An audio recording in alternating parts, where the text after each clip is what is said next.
विधानसभा चुनाव की तैयारियों को लेकर बीजेपी की कवायद, संगठन, सरकार, संघ की हुई बैठक, सीएम और प्रदेश अध्यक्ष सहित कई वरिष्ठ संघ नेता रहे मौजूद।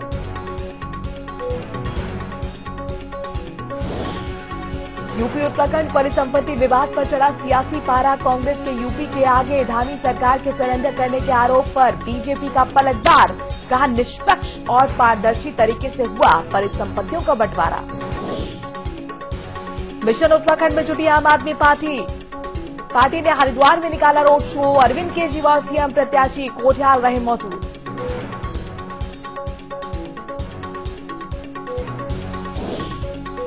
नैनीताल के डीएसबी परिसर में गूंज महोत्सव की धूम, गायिका प्रियंका मेहर ने बांधा समा, बॉलीवुड और उत्तराखंडी गीतों पर जमकर झूमे दर्शक।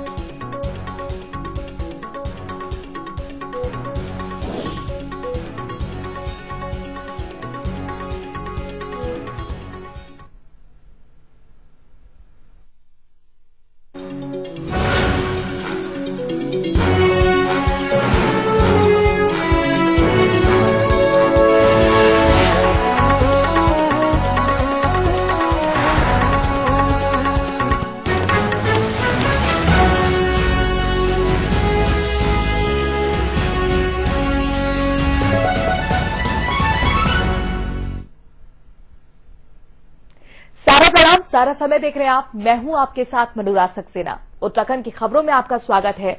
विधानसभा चुनाव के मद्देनजर उत्तराखंड में पार्टियां जोर शोर से जुटी हुई हैं। विधानसभा चुनाव को लेकर बीजेपी, संगठन, सरकार और संघ की अहम बैठक संघ कार्यालय में हुई है।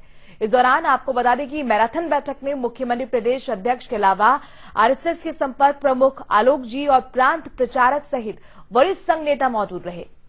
बैठक में धामी सरकार के कामकाज की समीक्षा की गई। इसके साथ ही संगठन की तैयारियों को भी परखा गया।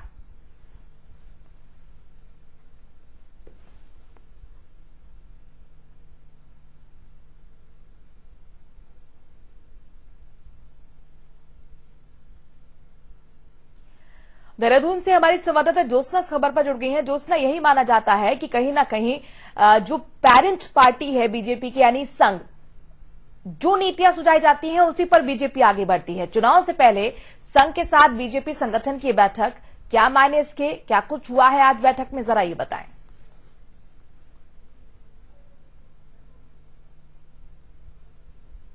ज्योत्सना, आपको आवाज मिल रही है? मनु, आप अपना सवाल एक बार फिर दोहराएंगी? जी ज्योत्सना, चूंकि संघ को बीजेपी की पेरेंट पार्टी माना जाता है और यही कहा जाता है कि जिस तरह के सुझाव संघ की तरफ से मिलते हैं उसी के आधार पर नीतियां बनाई जाती हैं। मेरा आपसे सवाल है, चुनाव से पहले संघ की जो बैठक है काफी महत्वपूर्ण है, आज की बैठक में क्या कुछ हुआ है, विस्तार से बताएं। मनु, देखिए, संघ के साथ समन्वय की बैठक होती रहती है और जिसमें संघ, सरकार और संगठन तीनों लोग शामिल होते हैं। संघ के वरिष्ठ पदाधिकारी खास तौर पर केंद्र से आते हैं, वो इसमें शामिल होते हैं। देश के जो संघ के पदाधिकारी होते हैं वो अपनी रिपोर्ट के साथ इसमें मौजूद रहते हैं और संगठन की तरफ से प्रदेश अध्यक्ष और सरकार की तरफ से मुख्यमंत्री इस बैठक में शामिल होते हैं। अगर आज की बात करें तो आज भी कह सकते हैं कि चुनाव से पहले ये समन्वय समिति की बैठक हो रही है और ये संघ भवन में हो रही है, क्योंकि कई बार मुख्यमंत्री आवास पर भी होती है, लेकिन इस बार खास पहले चुना गया है संघ भवन। तो संघ भवन में ये बैठक लगभग 1:30 बजे से शुरू हो गई थी और अब से कुछ देर पहले तक ये बैठक कंटिन्यू चल रही है। यानी कि बैठक लगातार चल रही है, घंटों से मंथन हो रहा है।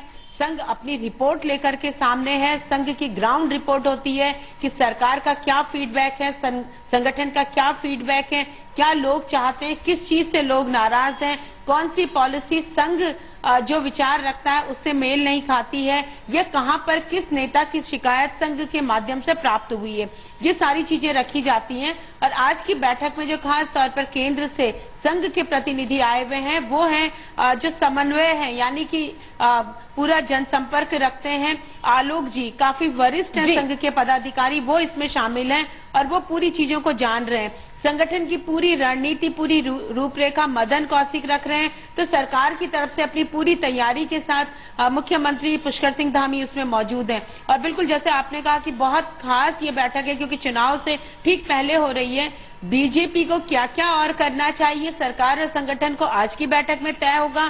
कहां पर किसके पेज कसे जाने वो भी आज की बैठक में चीजें सामने आएंगी। हालांकि मीडिया को कोई एंट्री नहीं होती है, मीडिया को कोई ब्रीफिंग नहीं होती है, लेकिन जो हमारे सूत्र बताते हैं कि जो बीजेपी हाईकमान चाहता है कि दोबारा केंद्र माफ कीजिएगा राज्य में बीजेपी की वापसी हो और 60 पार का जो नारा दिया है, तो ऐसे में कम से कम ये जरूर कोशिश हो रही है कि किसी भी हाल में बीजेपी यहां पर दोबारा सरकार बनाए और जो एंटी इनकम्बेंसी फैक्टर है और जो राजनीतिक अस्थिरता का फैक्टर है जो बीजेपी को कहीं ना कहीं माइनस पॉइंट देता है उसको डाइल्यूट किया जाए और केंद्र और राज्य के अच्छे कामों को आगे बढ़ाया जाए।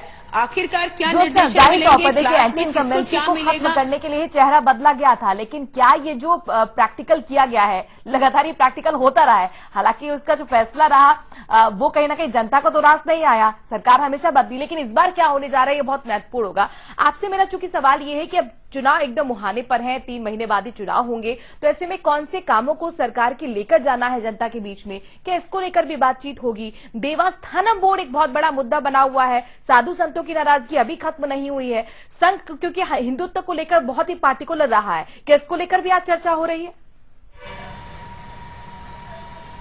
आपने देवस्थानम बोर्ड की बात की है तो ये बहुत बड़ा अहम विषय है और अब जब प्रधानमंत्री ने तीनों कृषि कानून वापस ले लिए हैं तो उत्तराखंड में भी लगातार ये मांग होने लगी है कि यहाँ के मुख्यमंत्री को भी अब बड़ा दिल दिखा करके बड़ा फैसला ले लेने चाहिए।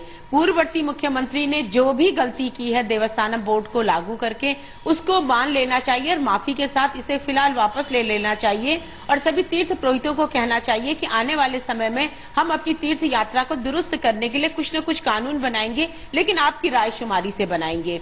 इस बारे में बहुत व्यापक चर्चा हो रही है, पक्ष हो विपक्ष हो सभी लोग चर्चा कर रहे हैं और बिल्कुल संघ में भी इस बात को कहा जाएगा, क्योंकि मुझे बहुत अच्छे से याद है मनु और आपको भी होगा कि जब तीरथ सिंह रावत मुख्यमंत्री बने थे तो वो विश्व हिंदू परिषद की एक बैठक में शामिल होने हरिद्वार गए थे जिसमें बीएसपी के सभी वरिष्ठ नेता थे और उसमें ये मांग उठी थी कि देवस्थानम एक्ट खत्म होना चाहिए, जो हिंदू मंदिर हैं मठ हैं उनमें सरकार अपना अधिग्रहण कतई न करे। तो उस समय तीरथ सिंह रावत ने कहा था कि बिल्कुल नहीं होगा और वह देवस्थानम बोर्ड को जो एक्ट है उसे वापस लेने का विचार कर रहे हैं, तो एक घोषणा कर चुके थे। तो ऐसे में संघ की तरफ से भी सरकार से मांग होगी कि वो कोई भी ऐसा काम न करे जिसमें बहुसंख्यक हिंदू, जो बहुसंख्यक कह सकते हैं वोटर भी है, उसके हित प्रभावित हो या वो नाराज हो। तीरथ सिंह रावत को जो हमने ये नतीजा देख लिया कि किस तरीके से केदारनाथ में एंट्री तक नहीं मिली, उन्हें काले झंडे दिखाए गए साधु संतों की तरफ से, तो जाहिर तौर पर जो नाराजगी जिस वर्ग की है उसको खत्म करने की कोशिश हमने हाल ही में कृषि कानून के वापस लेने की घोषणा के साथ देख ली है। अभी बहुत महत्वपूर्ण होगा देखना कि इसको कैसे डैमेज कंट्रोल करने की कोशिश होती है या फिर किस तरीके से साधु संतों को साधा जाएगा, क्या ये फैसला वापस लिया जाना है। ज्योत्सना हमारे साथ बने रहिए और इस बैठक पर नजर बना के रखिएगा। आपसे लगातार हम अपडेट ले रहे हैं, अगली खबर पर भी आपसे हम अपडेट लेंगे। अपने दर्शकों को बता दें कि परिसंपत्ति को लेकर लगातार सियासी पारा चढ़ा हुआ है। उत्तर प्रदेश और उत्तराखंड के बीच जो परिसंपत्ति का बंटवारा हुआ है उसको लेकर उत्तराखंड में राजनीति गरमाई हुई है। कांग्रेस के वरिष्ठ नेता हरीश रावत ने बीजेपी पर यूपी के सामने सरेंडर करने का आरोप लगाया है। बीजेपी के प्रदेश अध्यक्ष मदन कौशिक ने हरीश रावत के आरोपों को नकारते हुए कहा है कि निष्पक्ष और पारदर्शी तरीके से परिसंपत्तियों का बंटवारा हुआ है। इसके अलावा बीजेपी प्रदेश अध्यक्ष ने कांग्रेस के उन आरोपों को भी बेबुनियाद बताया है जिसमें कांग्रेस ने कहा था कि बीजेपी सरकार में पूर्व मुख्यमंत्रियों के लिए अलग अलग मानक तय रहे हैं।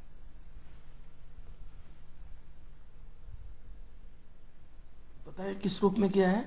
अभी जो 5,700 हेक्टेयर सिंचाई विभाग की जमीन है उसके लिए कमेटी बन रही है। बाकी सब में जो था हमारा था, हमें उन्होंने दे दिया, उनका था उनको लेने वाली बात है।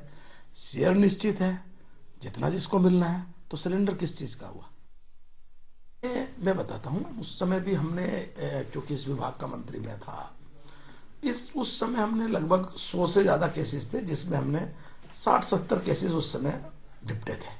लेकिन कुछ ऐसे केस भी रहते हैं जिस केस में मुकदमा हो रहा है, विभाग ने मुकदमा किया हुआ है, कोई कोर्ट में है, विचाराधीन है, सुप्रीम कोर्ट है, तब ये सारी प्रक्रिया पूरी होती है। नीतिगत निर्णय होने के बाद सामान्यतः प्रक्रिया शुरू हो जाती है। और इस खबर पर एक बार फिर ज्योत्सना का हम रुख करते हैं। देहरादून से लगातार पॉलिटिकल खबरों पर नजर बनाए हुए हैं, हमें अपडेट दे रही है। ज्योत्सना, परिसंपत्ति का विवाद जब से 18 नवंबर को खत्म हुआ है लेकिन कांग्रेस को ये रास नहीं आ रहा। सरेंडर की बात कांग्रेस क्यों कह रही है, ऐसा क्यों से लग रहा है? देखिए, इसके पीछे काफी ज्यादा वजह है मनु। अगर हम परिसंपत्ति बंटवारे की बात करें तो बीजेपी के जो पूर्व मुख्यमंत्री थे त्रिवेंद्र सिंह रावत, उनकी 2 से 3 बार मुलाकात हुई थी उत्तर प्रदेश के मुख्यमंत्री योगी आदित्यनाथ के साथ, और दोनों लोगों ने तब कहा था कि हमारे बीच सारे मामले निपट गए हैं और सारी चीजें सुलझ गई हैं, लेकिन कहीं सुलझा नहीं था, मामला वैसा ही था और बीजेपी लगातार इस बात का दावा करती रही। कांग्रेस को संशय इसलिए है कि 4.5 साल में तो आप कोई मामले सुलझा नहीं पाए, ऑफिशियली कोई डिक्लेरेशन नहीं कर पाए, जबकि कांग्रेस, माफ कीजिएगा, बीजेपी की सरकार उत्तर प्रदेश में भी थी, उत्तराखंड में भी थी और केंद्र में भी थी, क्योंकि जो बंटवारा होना था, परिसंपत्ति का विवाद था, उसमें दोनों राज्य प्लस केंद्र की भूमिका काफी अहम थी। तो तीनों जगह जब एक ही पार्टी की सरकार है और उत्तर प्रदेश के मुख्यमंत्री भी उत्तराखंड के मूल निवासी हैं, वो सारी चीजों को जानते हैं। जब ये सारी चीजें फेवरेबल कंडीशन में थी तो 4.5 साल में कोई फैसला नहीं हुआ। अचानक अब मुख्यमंत्री लखनऊ जाते हैं और कहते हैं कि 15 दिन में सारे मामले सुलझ गए। तो कांग्रेस इसको राजनीतिक नजरिए से देख रही है कि इलेक्शन से पहले माइलेज लेने के लिए ये सब चीजें की गई हैं, क्योंकि अब जब फैसले बाहर आएंगे तब जाके पता चलेगा कि ये फैसले किस तरीके के हुए।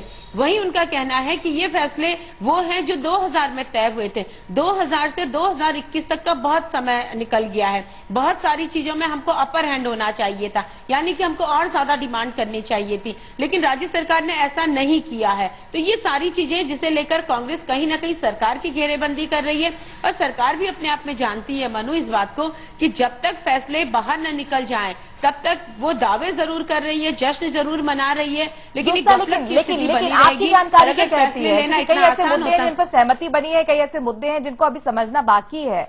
कब तक उन मुद्दों जिन पर सहमति बनी है निपटारा हो सकेगा? देखिए, 15 दिन का टाइम दोनों मुख्यमंत्रियों ने दिया है, और यही बात मैं भी आपको कह रही हूं मनु कि अगर फैसले इतने आसान होते तो राज्य बनते ही ये फैसले भी हो जाते, या फिर 21 वर्षों में कभी भी हो सकते थे।